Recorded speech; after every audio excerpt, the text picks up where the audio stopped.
સાંગીપુરમ ખાતે અદાણી ફાઉન્ડેશન અને અદાણી સિમેન્ટના સંયુક્ત ઉપક્રમે અદાણી મેડિકલ સેન્ટર ખાતે મેગા બ્લડ ડોનેશન ડ્રાઈવનું સફળ આયોજન કરવામાં આવ્યું હતું.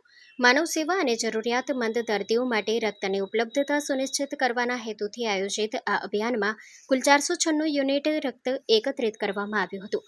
કાર્યક્રમનું ઉદ્ઘાટન અંબુજા સિમેન્ટ પ્લાન્ટના centre of head excellence Ramarao સાહેબ, યુનિટ હેડ વિકાસસિંહ સાહેબ, ગ્રાઇન્ડિંગ હેડ રાજેશ વર્મા સાહેબ, ગેમ્સ ભુજના એમડી પેથોલોજીસ્ટ વિધિબેન તથા બીએસએફ ગુનાઓ પોસ્ટના કંપની કમાન્ડર મિથુન કુમારના હસ્તે દીપ પ્રાગટ્ય કરવામાં આવ્યું હતું. પ્રારંભે સીએસઆર હેડ માવજીભાઈ બારૈયાએ રક્તદાનના મહત્વ અંગે માર્ગદર્શન આપ્યું હતું.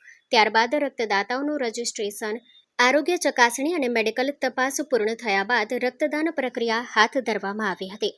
આ અભિયાનમાં પ્લાન્ટના કર્મચારીઓ, સહકર્મીઓ, કોન્ટ્રાક્ટર લેબર, બીએસએફ જવાનો તેમજ જાડવા, હોથિયાઈ, ગોલાઈ મોટી, બેર, અકરી, ગુનાઓ, પીપર, બરંદા, નલિયા, વાયોર અને મેડી સહિતના ગામોના નાગરિકોએ ઉત્સાહભેર ભાગ લીધો હતો.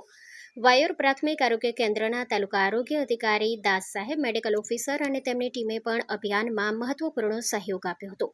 અદાણી મેડિકલ સેન્ટરના factory medical officer doctor Sureshbhai, કાર્યક્રમ કોઓર્ડિનેટર ભાવેશભાઈ તેમજ ડોક્ટર્સ, નર્સિંગ સ્ટાફ અને મેડિકલ ટીમે સમગ્ર કાર્યક્રમના સફળ સંચાલનમાં મહત્વપૂર્ણ ભૂમિકા ભજવી હતી. ગેમ્સ ભુજની નિષ્ણાંત ટીમના માર્ગદર્શન હેઠળ રક્તદાન પ્રક્રિયા સલામત અને વ્યવસ્થિત રીતે પૂર્ણ કરવામાં આવી હતી.